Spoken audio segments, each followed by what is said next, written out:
Salut, c'est Trado, je suis content de vous retrouver pour la mise à jour de l'analyse technique du CAC 40. Encore une baisse 1,17%. Elle n'était pas vraiment inattendue cette baisse, on en a parlé déjà dans la précédente vidéo. Et elle fait suite à un harami baissier confirmé, autrement dit un 3 inside down. On a vu qu'il était plausible que l'on continue de baisser. Et la baisse, c'est bien, elle est bien parce qu'elle vient respecter quand même les bases de ce qu'on pouvait espérer, à savoir un retest du support ici.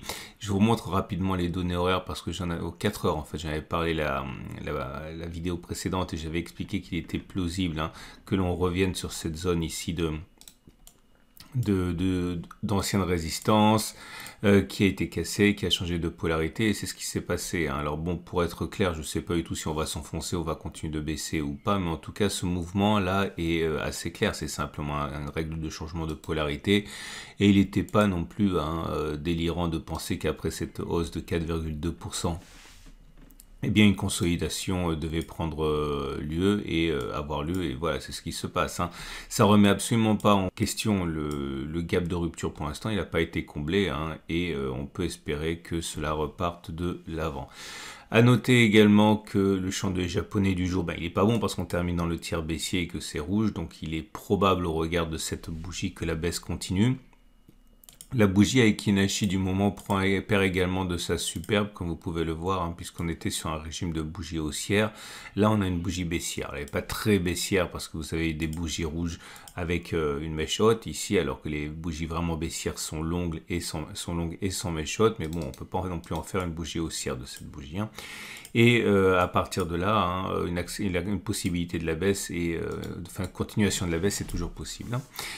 Utilisez les retracements de Fibonacci parce que ça vous montre ce que beaucoup de traders regardent pour re-rentrer à la hausse. Et en l'occurrence ici, comme vous pouvez le voir, on est dans une zone entre les 38 et les 50. Alors, c'est pas ce qui arrive le plus souvent, que l'on s'arrête de baisser entre deux zones de Fibonacci. Il est beaucoup plus plausible qui est une dernière attaque baissière pour prendre appui sur un niveau de Fibonacci, que ce soit les 50%, les 61,8%, bref, ça n'a rien de magique, c'est simplement sont des comportements assez moutonniers.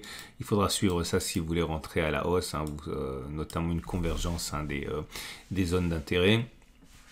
Et on a les éléments techniques. Alors la moyenne mobile à cette période, elle n'est pas remise en cause par la situation actuelle, ça reste haussier, mais in extremis, puisqu'on est au-dessus de la M7 qui monte, mais à son contact. La moyenne mobile à 20 périodes, par contre, elle est baissière, donc ça veut dire que la tendance générale redevient baissière, c'est décevant.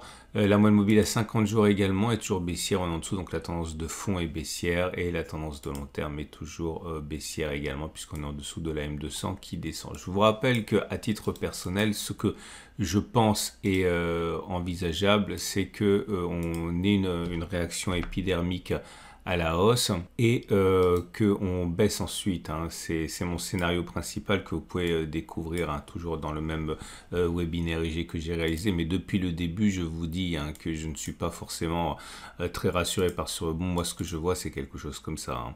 Donc après, on s'en fiche de ce que je vois. C'est qu'un scénario comme un autre. Mais je ne suis pas du tout en train de vous dire que la hausse que j'attends de mes voeux soit la hausse de, entre guillemets, fin de baisse. Ça serait un pur rebond technique pour l'instant. Ce qui nous amène donc aux autres éléments techniques qui pourraient d'ailleurs vous intéresser puisque le taux de succès est assez intéressant. C'est avec le super trend. Alors j'en ai parlé déjà, mais bon voilà, on a toujours des nouveaux qui arrivent et qui ont besoin d'avoir des guides statistiques fiables, on va dire. Et regardez le super trend ici a été cassé sur cette bougie. Le super trend, c'est rouge ou c'est vert. Quand on passe au-dessus, quand on clôture au-dessus, ça devient vert, c'est haussier. Quand on clôture en dessous, ça devient rouge et c'est baissier. Alors, ça s'utilise de différentes manières. Je vais vous montrer une façon de le faire. C'est un outil de suivi de tendance et de swing trading, les deux. Mais regardez ce qui se passe. On va regarder si on peut gagner de l'argent avec la stratégie suivante. On va tester trois événements. 1. Lorsque l'on clôture... Attendez, je vais prendre quelque chose qui a bien fonctionné. C'est toujours plus facile. Voilà, là c'est parfait. Donc c'est un cas d'école ici qui a très bien fonctionné. Parce que quand on a cassé le super trend, on a connu une progression importante. 2, parce que ça a bien joué son rôle de support. ok, 6 fois, non 4 fois pardon, avant d'être cassé ici sur cette bougie puisqu'on a clôturé en dessous. Enfin bon bref, regardez, sur cette bougie on a cassé le super trend. Est-ce qu'on a clôturé plus haut que le plus haut de la bougie de cassure? Oui, on a clôturé plus haut, c'était ici. Ok, puis après plus tard aussi, donc c'est un premier pouce vert. Est-ce qu'on a au moins fait une distance égale à la clôture de la bougie par rapport au plus bas du cycle baissier de super trend mais vers le haut? Oui, voilà, il fallait faire plus 4,66 et on a frôlé le stop de protection mais on l'a pas touché et on a fait derrière voilà 6,76 puis après on a fait bon beaucoup plus, hein, 9, 10, etc. Donc c'est la raison pour laquelle il y a aussi un deuxième pouce vert et un troisième pouce vert parce qu'on a fait une fois et deux fois la distance au stop de protection. Ok. Alors là par contre, ici vous avez un pouce vert et deux pouces rouges parce que lorsque le signe a été donné sur cette bougie, est-ce qu'on a clôturé plus haut que le plus haut de la bougie de cassure? Oui, on l'a fait ici. Par contre, il fallait faire un objectif au moins égal à 5,80 vers le haut. Et comme vous voyez, on a fait au mieux 4,52. Donc, on n'a fait ni une fois la distance au stop de protection, ni deux fois la distance au stop de protection. Ok. Donc, j'ai fait le test 35 fois, ce qui est très largement insuffisant pour établir quelques lois statistiques que ce soit. C'est simplement pour partager ma méthode. Et je vous montre, donc je fais défiler. C'est important que vous fassiez l'effort de regarder si j'ai pas fait une erreur. Bien sûr, c'est pas facile parce que je vais vite, mais bon, vous pouvez poser également parce que je ne suis pas infaillible et je m'en voudrais de vous donner des choses volontairement fausses, même si encore une fois, hein, tout ce que je fais n'a aucune valeur scientifique parce que c'est simplement pour partager ma méthode et ça y est, après 35 occurrences, voilà le bilan. Est-il plausible que l'on clôture plus haut que le plus haut de la bougie de cassure du super trend ici, 5040? Ben, il faut savoir qu'on a eu 32 fois le cas et 33 fois où ça n'a pas été le cas. Autrement dit, un taux de succès de 91% pour la stratégie qui consisterait à considérer qu'à un moment on clôture plus haut que cette bougie. Donc plus de 900 sur 10. Ça veut pas dire que ça fonctionne à tous les coups, mais ça veut dire que si vous pariez contre l'inverse, c'est pas dans le sens des statistiques. Hein. Donc oui, clairement, il est plausible que l'on rebondisse et que l'on clôture plus haut que cette bougie avant que l'on touche le plus bas, le stop de protection à 5633. Est-il plausible que l'on connaisse une progression au moins égale à la distance au plus bas du cycle baissier de Supertrend, donc 6,81? Donc ça voudrait dire aller chercher cette zone hein, globalement. Ben oui en fait, hein, mais pas de beaucoup. 19 succès, 16 échecs, ça veut dire 54% de succès et 46% d'échecs. Et est-il plausible? Donc si on avait par exemple parié 1000 euros sur un trade comme cela, eh bien on aurait gagné 19 fois 1000 euros, on aurait perdu 16 fois 1000 euros. 19 moins 16, ça fait un système profitable à 3000 euros. C'est un exemple, hein, c'est simplement pour vous montrer comment il faut faire si vous êtes intéressé par cette démarche. Et est-ce qu'on peut espérer faire deux fois la distance au stop de protection? Donc ça veut dire 13,6% environ vers le haut. Alors là, vous êtes contre les statistiques.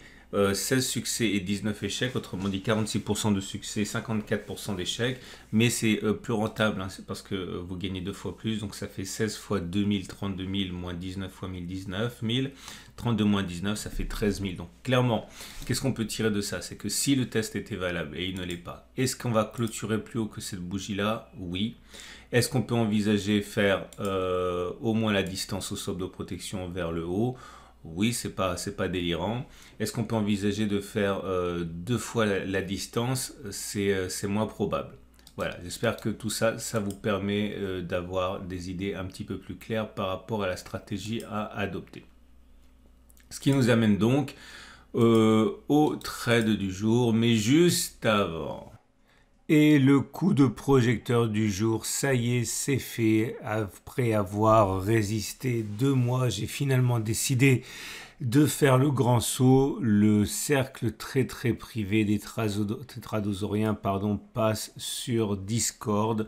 Il est vrai que j'ai eu plus de plaintes qu'autre chose de ce format qui existait uniquement sur Facebook, dans des groupes privés. J'ai eu beaucoup de remontées négatives par rapport au fait que beaucoup de personnes ne voulaient pas mettre les pieds sur Facebook. Ça y est, on est maintenant sur Discord. Alors la migration est en train de se faire, hein. Ça date d'aujourd'hui pour être transparent. Vous avez toutes les catégories qui sont faites, vous avez le webinaire de la semaine qui est déjà en ligne. Le webinaire de la semaine, c'est consacré à un setup complet qui conjugue en fait des outils du grand trader Williams, pour ceux qui connaissent, donc un setup qui a fait ses preuves, qui est extrêmement connu et qui est déjà en ligne. Bref, si vous êtes intéressé par le cercle très privé des tradosoriens où vous retrouvez tous les jours de nouveaux graphes, de nouvelles suggestions, de nouvelles ressources, des partages, etc. Et puis si vous voulez mettre la main à la pâte pour backtester, partager vos idées, etc., vous êtes les bienvenus. Malheureusement, je l'ai déjà dit, ce n'est pas gratuit parce que ça prend beaucoup de temps de gérer cela et de produire des webinaires exclusifs toutes les semaines, mais je me suis arrangé pour que ce soit vraiment pas rédhibitoire. On est à moins de 30 euros par semaine, par mois, pardon. Et donc n'hésitez pas à m'envoyer un mail si vous êtes intéressé, je vous donnerai les modalités d'accès. Vous m'envoyez un mail à tradosor@gmail.com et vous en saurez davantage. Mais ça y est, c'est fait. Vous étiez très nombreux à me le demander. Sachez que le cercle des tradosoriens sur Facebook a vécu. Maintenant, on est sur Discord. Donc voilà les trades du jour. Alors si vous êtes haussier, vous pouvez trader ce dont je viens de parler avec le super trend, ça semble assez logique. Si vous êtes un trader baissier, alors vous pouvez rentrer à la baisse. Alors maintenant, ça me semble toujours compliqué parce qu'on est quasiment sur un support. Donc vous avez tous les acheteurs, notamment les institutionnels qui visent le moyen long terme, qui sont intéressés par ces zones. Donc vous pouvez toujours acheter, spéculer à la baisse, mais il faut savoir que c'est un peu plus risqué. Maintenant, ce qu'on peut faire, c'est attendre que ça rebondisse un petit peu. Et à ce moment-là, spéculer à la baisse. Alors les bons points d'entrée me semblent être quand même celui-là. Ok, et bien sûr la grosse zone de support ici. Donc vous pouvez envisager éventuellement de rentrer en plusieurs positions. J'en ai déjà parlé. Rentrer en plusieurs positions, c'est rentrer une demi-position ici par exemple, une demi-position là, mettre un stop de protection au-dessus, bien au-dessus, pour éviter les phénomènes de pétage de stop, de chasse au stop, et puis parier sur le fait qu'on redescendra dans une ultime ou pas vague de baisse. Je termine avec, parce que ça peut vous intéresser, regardez la matrice de trading, elle a bien fonctionné, puis surtout ce qui est intéressant, c'est que vous voyez que une fois que vous comprenez comment vivent les marchés, ce sont des phénomènes qui sont assez classiques, puisque je vous avais expliqué qu'on avait une zone de support ici à 58, 54, 58, 58, 10. Voilà, donc c'est sur cette zone qu'on allait la chercher. C'est pas parce qu'on devait aller chercher cette zone, c'est que pas beaucoup de monde était susceptible d'acheter avant d'aller sur cette zone, puisque c'est ce que tout le monde voit. Donc voilà, ceux qui en intraday, ceux qui veulent acheter peuvent acheter sur cette zone avec un stop de protection en dessous de la zone considérée. On peut éventuellement acheter en deux fois là aussi, un petit peu ici, un petit peu là, stop de protection en dessous de la zone en espérant qu'on fasse quelque chose comme ça. Okay. Et ceux qui veulent spéculer à la baisse, vous savez lire, regardez la résistance qu'il y a ici, ça peut vous intéresser en intraday, c'est 6009, 6040.